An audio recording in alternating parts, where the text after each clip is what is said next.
Hello everyone, this is Mrs. Sherrill, your art teacher. I'm going to start a new project today. This is going to be project number 7.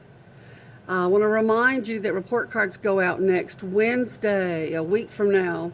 So you have a week to get your projects turned in. I have a lot of people with no projects, no assignments have been turned in to me. So you need to get busy. I only have 2 students that have done everything. So I only have two students getting the highest grade. All right, let me remind you, number 1, you need to get art talks. Number 2 is abstract. Number 3 is Delaunay. Number 4, free art. Number 5, little bird. Number 6, night scene. And number 7 today is fruit. Okay, we're going to start a picture, and the main reason for this project is to teach you about light source. I taught it to the kids here at the school, but I wasn't set up for videoing yet, so I didn't get to teach it to you all. So I'm going to teach that to you today. We're going to start with drawing one of my favorite fruits to draw, and I'm going to choose my light green or my lime green. So what fruit can you think of I might be drawing here? I'm going to start right here in the center, and I'm going to draw a circle right there in the center. Okay, and after I draw, I'm hoping, because I'm pressing down, I don't want to use that end. You know, we talked about how to use your crayons and how to keep from breaking them. If you're going to press down hard, you put your pressure down here. I'm saving my pointed end for doing details, so I don't want to get it too dull. So I hope you can see that. All right, so then I'm going to put a little mountain on top of that. Can you see what it's developing to be? Okay, and then we're going to pull these little lines out, and we're going to, I think you've probably figured it out by now, it is a pear. And so we did the circle, and then we did the little mound on top of it. We could call it a mountain or whatever you'd like. And then we start coloring, let this blend in, and we start coloring the pear. Now I chose the light green. Pears are not always light green. But the ones that I like to eat the most are light green. There are yellow pears that I think are pretty good. Pears that are grow wild. Some of you have some. The outside skin is almost a brown color. Okay, so now we have our pear, and the next one that we're going to draw is going to be on the right hand side. We're going to start with the an oval just about this, a circle just about the same size. And so you already know what this is going to be, although this crayon, this is very tricky. This crayon, don't have my glasses on, is called, Lord, y'all, I can't even read it. Anyway, it's not orange. I have to look and find orange, because look at my crayons, how many different oranges. This is a peach. But look at all the different oranges that I have. So apparently I chose one that almost looks red. And so this one is called red orange, and this one is called scarlet. My goodness, I thought scarlet was red. But it's got an orange outside peel, doesn't it? So we're not going to use those 2. And then I have one right here that says, this is yellow, orange, and finally there's orange. Okay, so I'm going to put these aside, and I'm going to use orange because, so now you know it's going to be an orange. This is the only fruit that I know that says its color. Remember, I said try not to use your sharp end to color in, because I use my flat end so that I can save my sharp for small details. Okay, so we'll color the orange in. I don't know what that looks like to y'all, but Looks like a mess on my end. Okay, so now the next one we're going to use is going to be red. And there again, we have two. This one right here is called red violet. We do not want that one. We want red. So we're going to, I'm going to draw another one, but I'm going to tell you this one right here, if you want to make it look a little more realistic, at the bottom, you see I have drawn the red, and I'm going to show you how to make it look a little more realistic, but right now I'm going to go ahead and color this in for you. So, you know, the reason I try to go around and around like this is because there's no straight lines on, whoa, look at that poor little apple. I'm going to have to, see when that happens, it's not, you can correct your mistakes. All I'm doing is just making it a little bit bigger and so that it encompasses that little mistake right there, and that looks a little bit more round. Okay, so now we've got our red apple. But what I was going to say about making it look more realistic is if you do the bottom, if you go like this at the bottom, like a sad face underneath, and then go up, and then go up this way and color that in. Have you ever noticed how the apple actually looks like that on the bottom? And I'll show you what to do on the top in just a minute. We're going to show you how they were on the tree.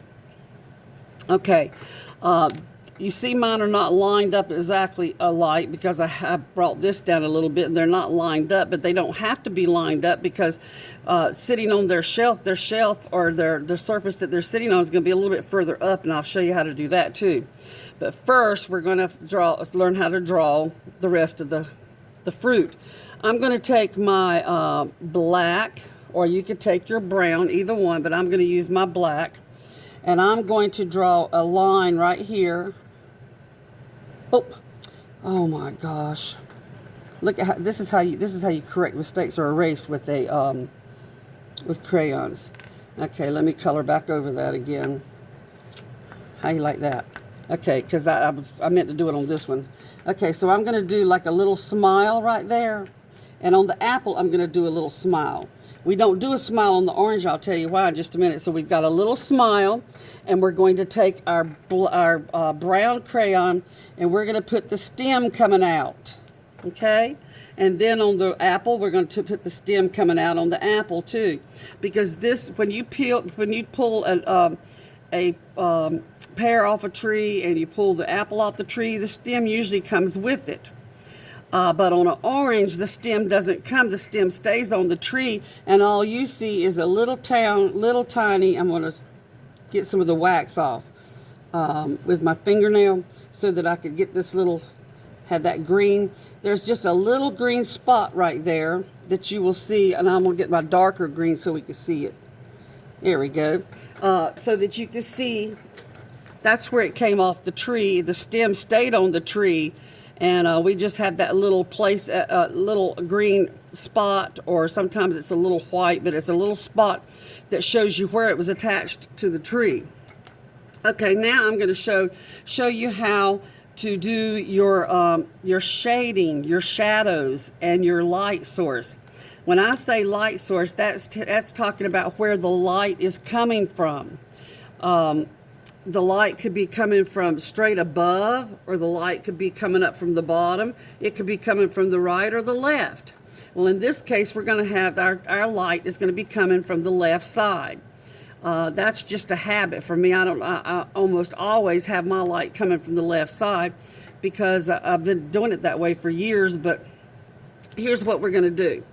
You see, we have this. I'm going to have this little picture right here, and like for the pear, this is going to be my light source. My light source could be the sun, and the sun will be shining on this side of the pear, or it could be a light, like a light bulb, a light bulb that's in a lamp, or any kind of artificial light source. And it's going to be shining on this way on the pear. That means that this side of the pear is going to appear to be lighter because the sun is shining on it. So some people take white and use white to lighten the pear because it would be a little bit light color. But I'm going to be using yellow because yellow shows up better for us on this particular project. So yellow shows that the yellow is showing that the sun is hitting on this side. So let's do the same thing. We'll move our light source over, and it's going to be the same way with our apple. So we're going to do the yellow on this side of the apple to show that the light source is shining on the left side of the apple, and the same with the orange. So now we see, and a lot of people like to do right here at the edge, they like for the yellow to really show out on the edge, on the outside edge, instead of just in the orange, because they think that right where the light touches is the brightest, and it appears, it kind of gives the fruit a glow, a yellowish glow. So you could do that if you want to show that that is where the light hit. Now, if we have the light hitting this way on the left-hand side, this right-hand side is going to be in a shadow. So it's not going to be getting any sun.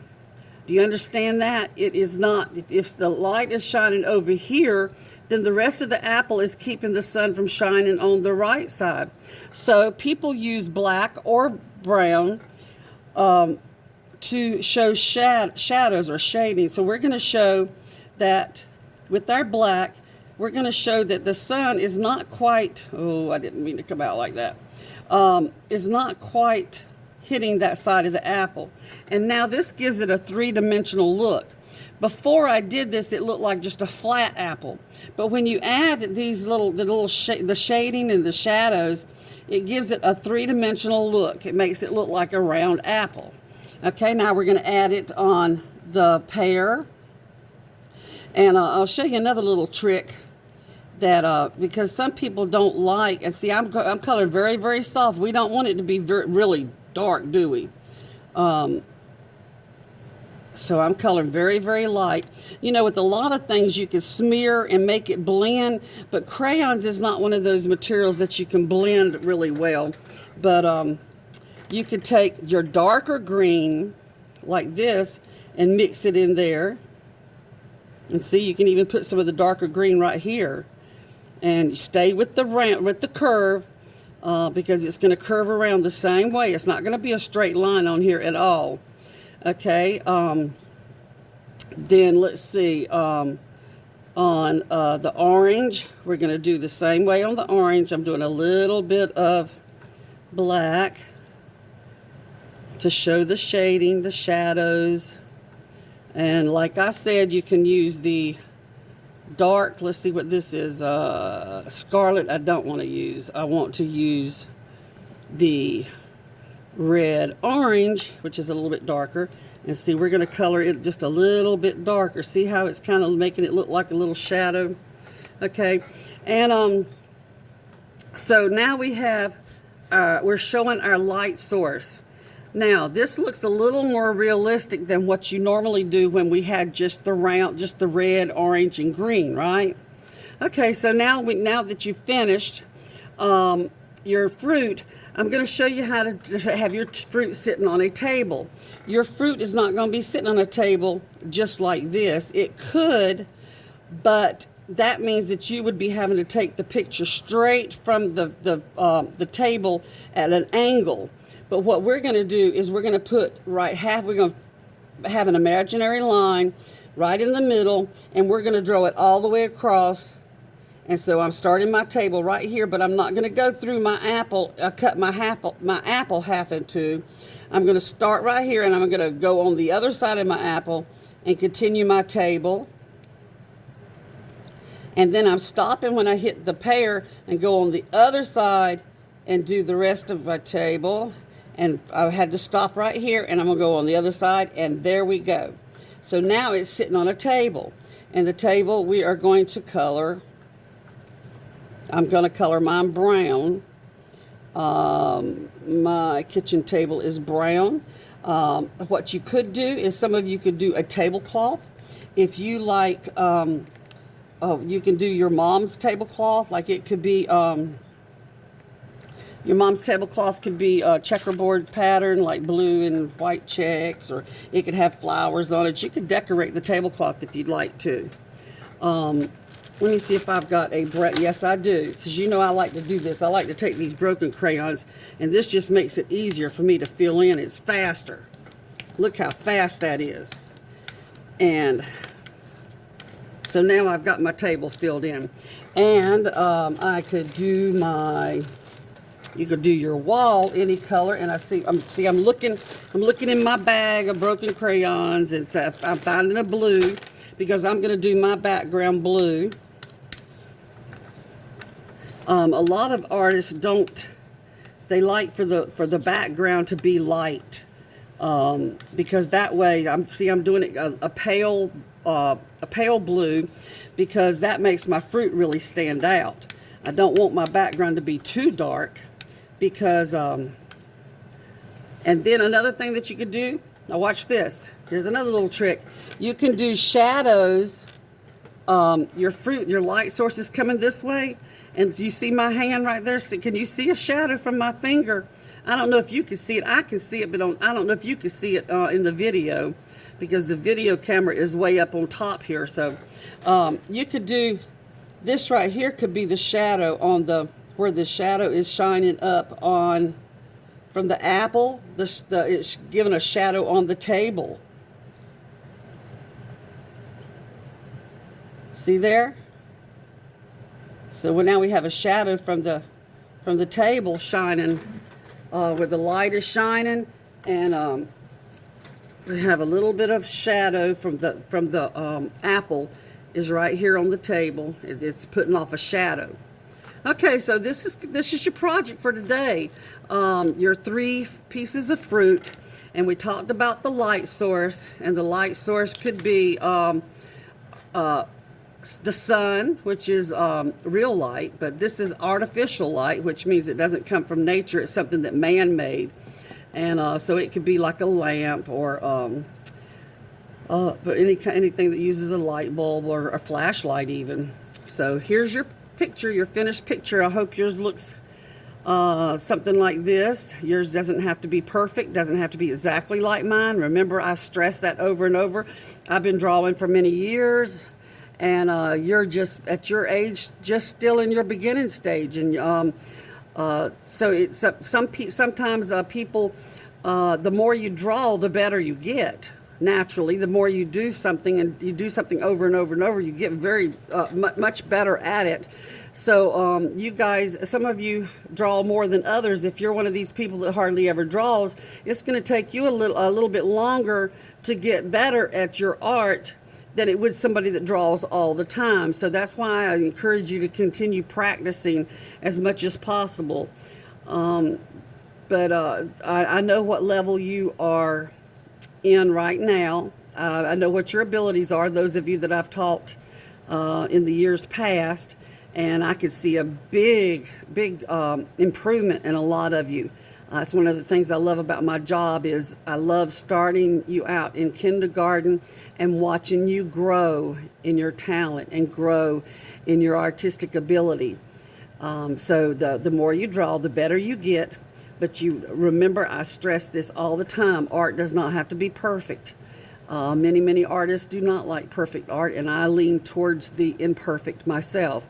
I like art that's a little bit off, and it gives it some character. So don't worry about whether yours looks exactly like mine, or even whether you like it or not. You let me be the judge, because sometimes things that you hate, I absolutely love. You don't know what I'm looking for, because I have a trained eye, and I know what to look for, and I know what is good, and I don't ever say anything is bad, because it's your interpretation of it, but it just depends.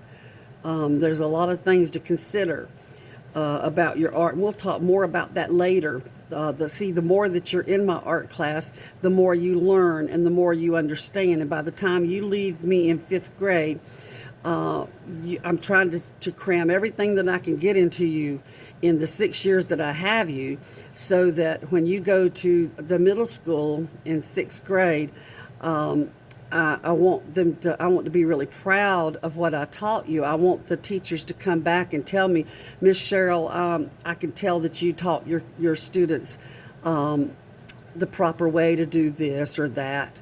because all of the art teachers work together in trying to develop your talent and to develop your artistic ability. So I'm going to quit talking now.